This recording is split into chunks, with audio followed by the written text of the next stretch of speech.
À l'écoute des RFI en direct de Paris, il est 18h. Le journal en français facile. Adrien Delgrange. Bonjour à toutes et à tous. 16h, temps universel, nous sommes le mercredi 3 juin. Au sommaire de cette édition, Israël poursuit ses bombardements sur le Liban malgré des négociations en cours aux États-Unis. Ailleurs sur la planète, les Ukrainiens ont frappé tôt ce matin la ville russe de Saint-Pétersbourg. Dans l'actualité française, un dernier au revoir à Edgar Morin. Un hommage national lui a été rendu aujourd'hui, reportage à suivre. Enfin, tennis, un sport qui sait ô combien nous réserver des surprises, particulièrement cette année à Roland-Garros. Aujourd'hui, la numéro 1 mondiale, Aryna Sabalenka, a été éliminée du tournoi. Voilà pour les titres, soyez les bienvenus.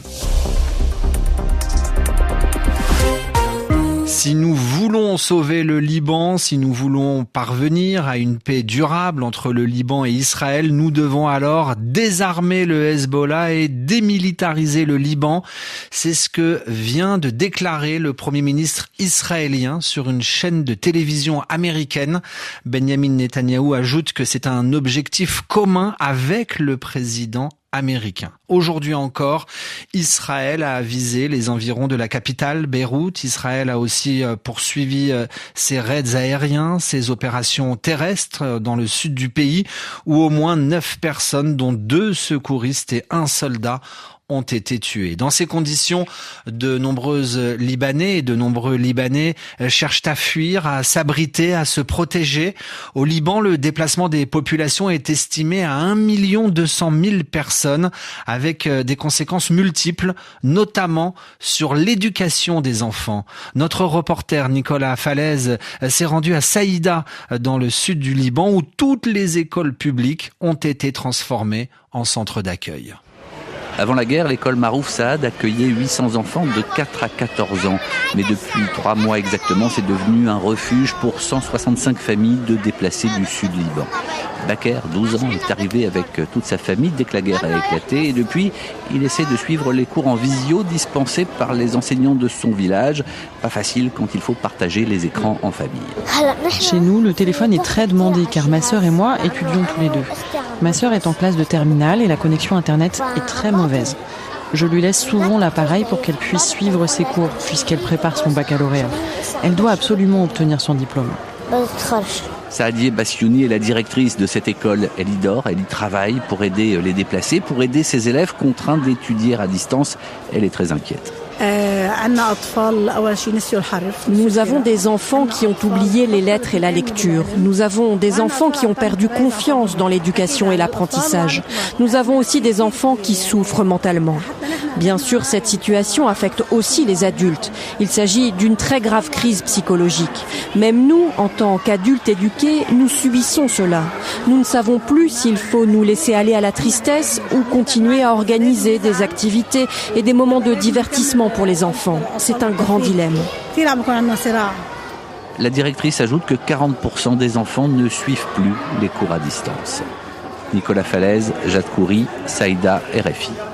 Enfin, sachez que Radio France Internationale est en direct de Beyrouth toute la journée, et notamment ce soir pour une nouvelle édition spéciale consacrée à la jeunesse libanaise. Soirée spéciale suivie de la diffusion d'un concert avec de nombreux artistes libanais à écouter sur RFI à partir de 22h, heure de Paris.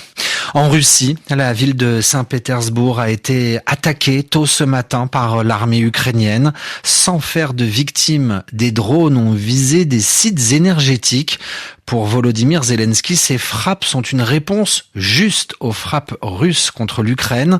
Une riposte ukrainienne qui intervient au moment d'une visite hautement symbolique en Ukraine. Mark Rutte est aujourd'hui à Kiev. Le secrétaire général de l'OTAN est aux côtés du président ukrainien. Alors que l'Ukraine continue de tenir bon et de remporter des victoires sur le champ de bataille, la Russie est plus que jamais désespérée, a déclaré le secrétaire général de l'OTAN, Mark Rutte.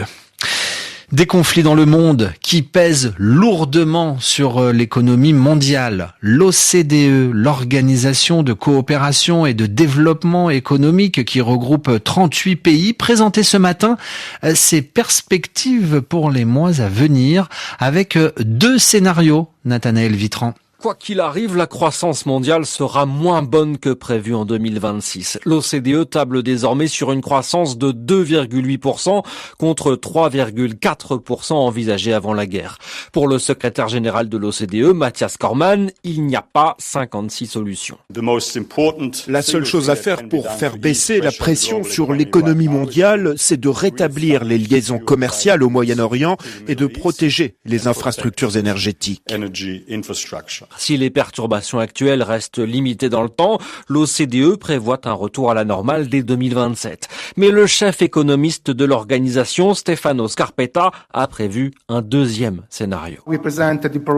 Nous envisageons aussi le cas où le détroit reste fermé pendant une période prolongée. Nous espérons que cela n'arrivera pas, mais il faut s'y préparer. Dans ce scénario, la croissance mondiale passerait de 3,4% en 2025 à seulement 1,8% en 2027. C'est moitié moins que la moyenne de la croissance mondiale des 25 dernières années. Ce serait un ralentissement majeur. Un scénario catastrophe donc aux conséquences économiques et sociales majeures. L'OCDE rappelle que de nombreux pays, en particulier en Afrique, dépendent non seulement du pétrole et du gaz, mais aussi des engrais venus du Golfe. La crise énergétique menacerait alors de se transformer en crise alimentaire. RFI à Paris, il est 18h07. Le journal en français facile. Les honneurs de la République française pour le dernier voyage d'Edgar Morin. Un hommage national a été rendu ce mercredi 3 juin à Paris à ce grand résistant, sociologue, penseur et philosophe français. Edgar Morin s'est éteint le 29 mai dernier à l'âge de 104 ans. Il laisse derrière lui de nombreuses réflexions toujours d'actualité. La cérémonie ce matin était présidée par Emmanuel Macron aux Invalides. Reportage Laurence Théo. Le cercueil d'Edgar Morin, recouvert du drapeau tricolore, entre dans la cour des Invalides au pas du tambour. Avant d'être déposé au pied d'une photo du grand résistant, philosophe et sociologue, Edgar Morin, avec son sourire charmeur et ses yeux plissés, il porte chapeau et foulard élégant. Puis, le président de la République, Emmanuel Macron, se rend au pupitre pour saluer la mémoire d'un penseur du siècle. Edgar Morin enseignait à des millions d'esprits à travers le monde à ne jamais se résigner au simplisme.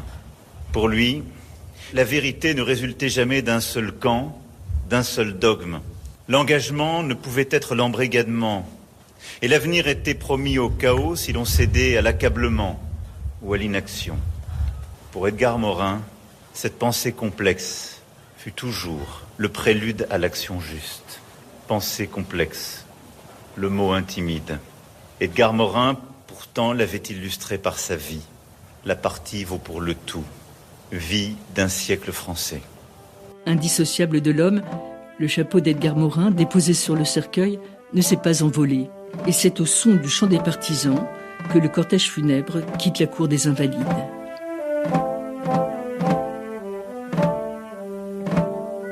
Laurence Théo aux Invalides pour un dernier au revoir à Edgar Morin. Ce journal se referme en passant par Roland Garros où nous allons retrouver Eric Mamrut pour nous faire vivre ce tournoi. Alors avant de parler du match du moment, d'abord un mot de la défaite de la numéro 1 mondiale, Aryna Sabalenka, qui a perdu aujourd'hui en quart de finale de la compétition. En ce moment, Eric, c'est le Canadien Félix Auger-Aliassime qui bataille sur le central.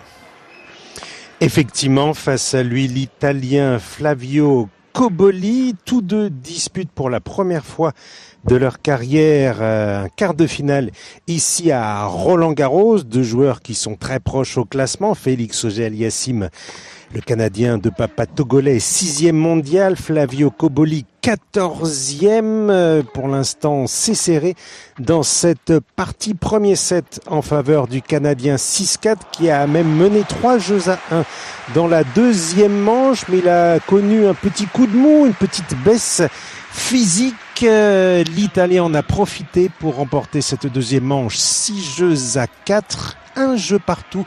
C'est le score au début de la 3e manche. RFI à Paris, il va être 18h10.